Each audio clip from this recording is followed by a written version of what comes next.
शिव तत्व का रहस्य शंकर जी को जप करते देख पार्वती को आश्चर्य हुआ कि देवों के देव महादेव भला किसका जप कर रहे हैं। पूछने पर महादेव ने कहा, विष्णु सहस्त्र नाम का जाप।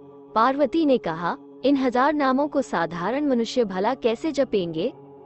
कोई एक नाम बनाइए जो इन सहस्त्र नामों के बराबर हो और जपा जा सके। महादेव ने कहा, राम रामेति रामेति रमे रामे मनोरमे सहस्त्र नाम तत्तुल्यम राम नाम वरान्ने। यानी राम नाम सहस्त्र नामों के बराबर है। भगवान शिव, विष्णु, ब्रह्मा, शक्ति, राम और कृष्ण सब एक ही हैं। केवल नाम रूप का भेद है, तत्व में कोई अंतर नहीं। किसी भी नाम से उस परमात्मा की आराधना की जाए, वो उसी सच्चिदानंद की उपासना है। इस तत्व को न जानने के कारण भक्तों में आपसी मतभेद हो जाता है।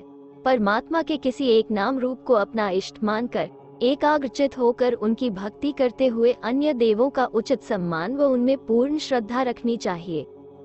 किसी भी अन्य देव की उपेक्षा करना या उनके प्रति उदासीन रहना स्वयं अपने इष्ट देव से उदासीन रहने के समान है। शिव पुराण में कहा गया है कि ब्रह्मा, विष्णु व शिव एक दूसरे से उत्पन्न हुए हैं, एक दूसरे को धारण करते हैं, एक दूसरे के अनुकूल रहते हैं। भक्त सोच में पड़ जाते हैं।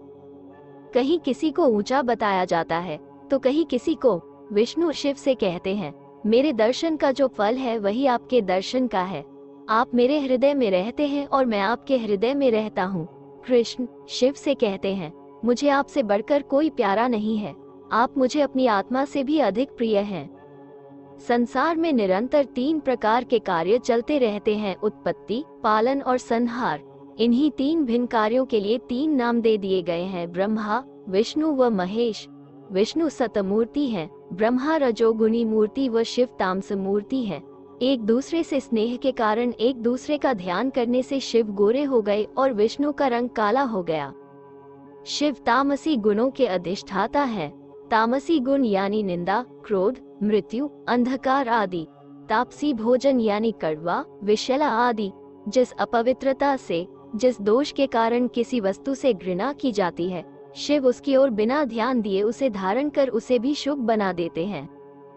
समुद्र मंथन के समय निकले विष को धारण कर वे नीलकंठ कहलाए।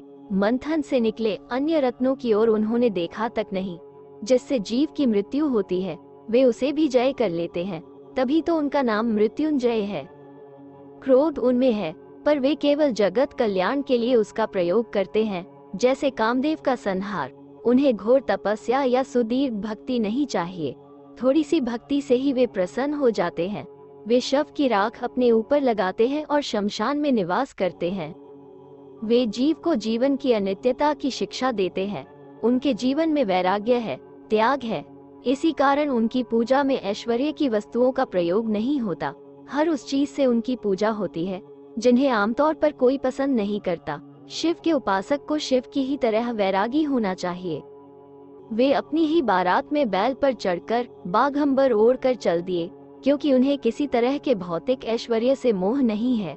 वे आशुतोष हैं, जल्दी प्रसन्न हो जाते हैं, भोलेनाथ हैं। पर इसका यह मतलब नहीं कि वे बुद्धि का प्रयोग नहीं करते। बुद्धि की उत्पत्ति का स्थान भगवान शिव ही है।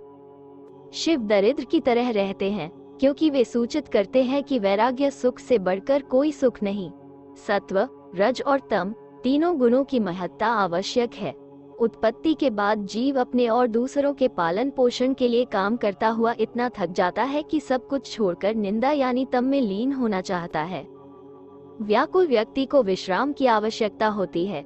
ऐसे ही पाप बढ़ जाने पर ईश्वर विश्राम देने के लिए विश्व का संहार करते हैं। तम ही मृत्यु है, तम ही काल है, इसीलिए वे महामृत्युंजय हैं, महाकालेश्वर हैं। वे विष और शेषनाग को गले में धारण कर लेते हैं, पर नाश केवल शरीर का होता है। जीवात्मा तो परमात्मा में मिल जाती है। जीवात्मा को मुक्त करती श्री गंगा भी उन्होंने अपनी जटा में धारण कर ली है। वे संहार करते हैं तो मुक्ति भी देते हैं। बिना विश्राम के, बिना संहार के न उत्पत्ति हो सकती है और न ही पालन की क्रिया।